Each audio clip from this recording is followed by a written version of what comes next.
but your bitch ain't your bitch, bro. That is not your girl. What's up, you guys? How you guys doing? For more information, click on the stitch link below. I appreciate it. I'm going to say it one more damn time, especially you young people, right? The young men on here, right? You guys in your late teens and 20s, you need to go listen to that stitch link and the duet I correct multiple times so you can understand this, okay? For more information, click on the stitch link below. I really, really appreciate it, all right?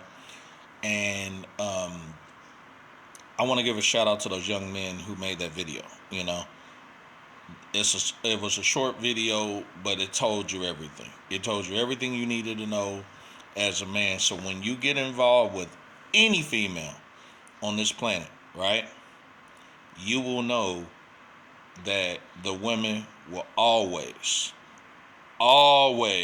let me say it again, always keep options.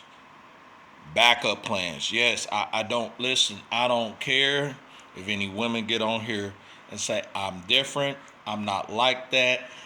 I love my husband. I love this person, that person. You know, you can't say all. It doesn't matter. It doesn't matter. Okay.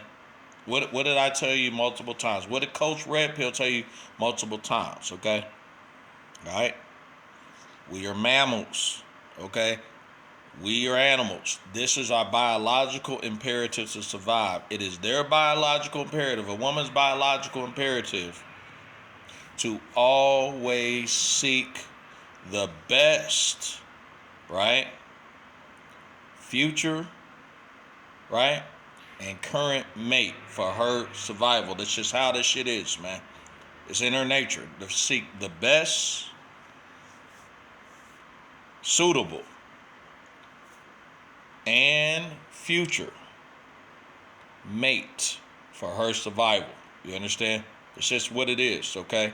All right, whatever it takes for her to take care of her and her offspring, that's all that matters. Fuck your feelings, my feelings, right? Our best friend's feeling, it doesn't matter, okay? All right? It is very rare to find a woman who actually can repress what we red pillars and MGTOWs talk about, which is female hypergamy. Okay? Some of you guys call it hypergamy. Doesn't matter. It's the same shit. Hypergamy. Hypergamy is pretty much straight to the point. Women have the need to either move up or cross the sexual marketplace ladder. Okay? All right? This is meaning that if she can find another guy that is way suitable than you, right? It may take 5 years, 10 years, 20 years, right? She might be 80, 90 years old, don't matter. She's going to do that shit, okay? She is, number one. Number two, let's understand this, okay? Every woman knows that they can exercise that option. They know this.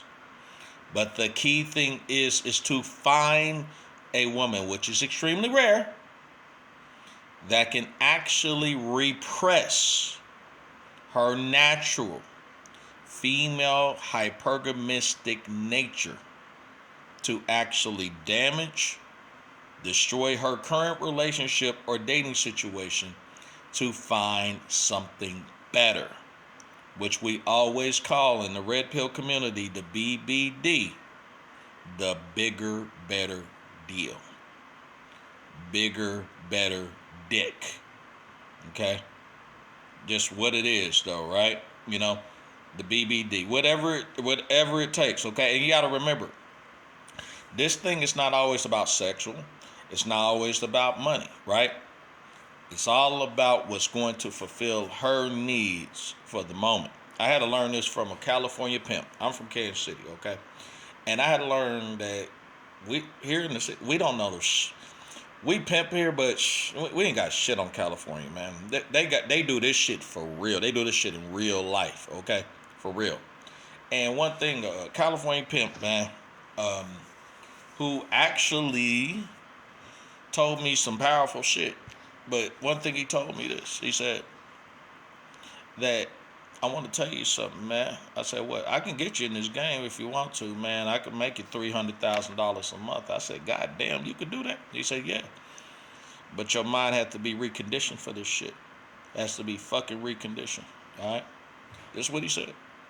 You have to understand that by nature, women are moment creatures. Ooh! Moment creatures. What do he mean by moment creatures? Most women, all right? Most women, all you women who deaf out there who cannot understand what most is, right? Most does not mean every or all, okay? But most women are moment creatures. What I mean by moment creatures, they mostly love in the moment.